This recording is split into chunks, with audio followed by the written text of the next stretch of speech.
No Film School's coverage of NAB is brought to you by Limelight, makers of professional lighting for independent filmmakers.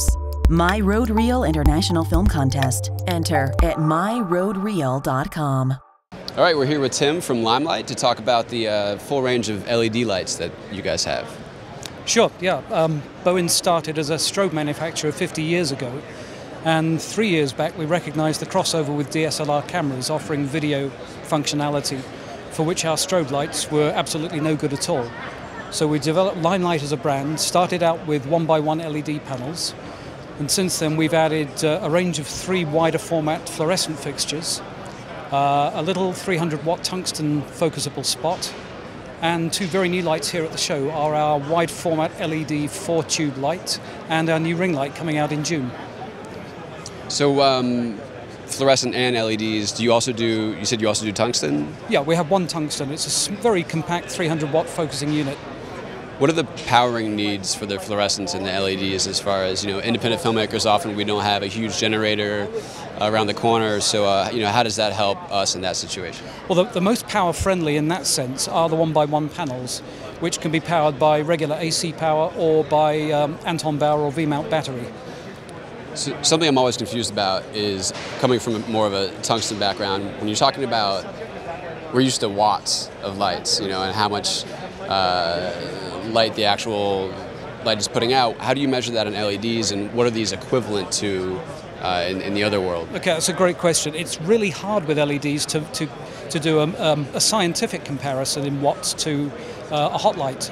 So the way we did it was to take a whole bunch of hot lights and set them up in a studio, meter them at a set distance from a wall, and then meter the LED. And what we can now say is that our 1x1 LED panel is equivalent to a 500 watt tungsten light. And are these, when you buy a light, is it switchable to both 5600 and indoor, or is it, different lights for different applications? Well, our 1x1s come in 3 configurations. We have fixed daylight, which is fully dimmable. We have fixed tungsten, again fully dimmable, and we have bicolor, which mixes daylight and tungsten and also dims, so you can then match lighting to varying light conditions.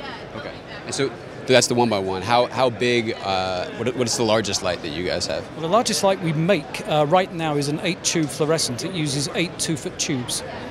They're daylight balanced, fully dimmable, but purely daylight, so you'd filter them with gels if you needed to change the color temperature. And what do you find are some of the advantages to filming with cooler lights that draw less power as far as production and performance and those things are concerned? Well, when you're in front of the camera, as we are now, the biggest difference you'll notice straight away is heat, or lack of it, because LEDs and fluorescent are both really cool running lights. They both draw relatively lower power, but the LED is a lower power draw and a cooler running light too, much more comfortable to work under for long periods. Do you sell, if an independent filmmaker is just getting started, a lot of us have cameras, I think less of us have lights necessarily, so do you sell kits? Like, where do you recommend someone get started in building that? Well, we make all the building blocks for kits in our line, so you can choose the lights. You could have a bicolor and a daylight, for example. We make 2-panel and 4-panel kit bags, so it's really easy to pick the components you want for your own kit, and everybody's kit needs are a little different from everybody else's, and make the kit up for yourself. And what about as far as mounting and stands? Do they attach anywhere you want them? Do you need to buy certain particular, for the grid, for light stands? Like, how do you guys approach that? Every light we sell comes with a regular stand mount, so it fits on a 5/8 inch stand stud. If you need barn doors, or if you need grids or gel holders, they're all optional accessories which you can buy to make your kit up for yourself. And what does the pricing start at? From the cheapest light to the most expensive light. Like, what is the range of Limelight? Well, the LED 1x1s without the battery mounts are probably our lowest cost wider format fixture, and they start at around $600.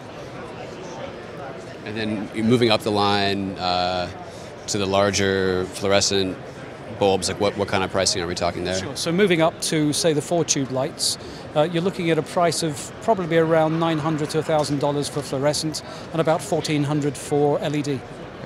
And between LEDs and fluorescents, how do you find the color spectrum compares among those? with regards to skin tones and all of those types of things? Well, if you take CRI, as we still have to in this industry, it's an old measurement, but it's still what people look at, then the CRI of the fluorescents is a little higher. It's around 92, 93, whereas the CRI of the LED tubes we're now using, which are cutting-edge technology, they're only just on the market, are 89. So not far behind, but that's where they run at. And what about just the difference in throw as far as the distance of the two technologies? Well, that's a question that we have to look at all the time, because in bigger studios requiring bigger projection ranges, fluorescent's still the light of choice because it still has that extra depth of penetration. So I shot a video recently where the only light we had was a ring light. Why don't you tell us about your guys' model and what it offers the shooter? Okay, well, the new ring light that we have is coming out in June this year. It's AC powered out of the box, also DC powered through DTAP connector. We put a battery mount rail onto the back, so you can clamp on a V-mount or an Anton Bauer battery through an optional battery adapter.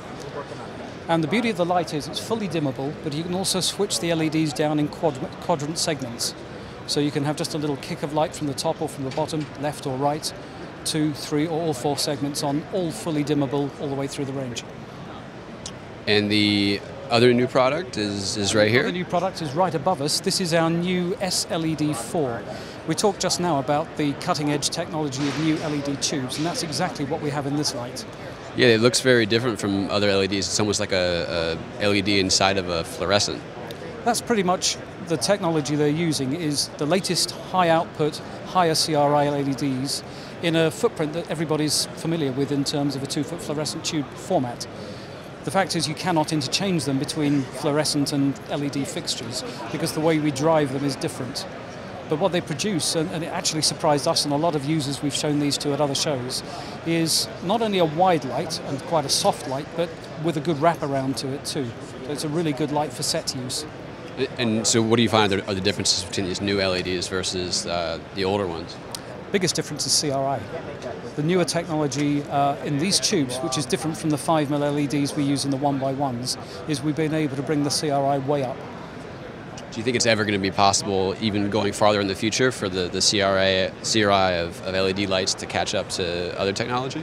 It's certainly changing. I mean, when we look back to being here at NAB a year ago, and we had somewhat lower CRI technology available at the time, and in a year it's got a lot better. So in a year's time, who knows?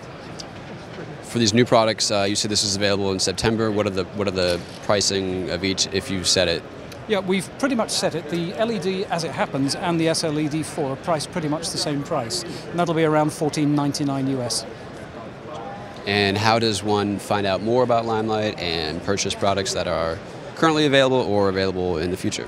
LimeliteUS.com is our US website for all Limelite products, and that's backed by Mac Group, our US distributor. Thanks very much, Tim. You're welcome.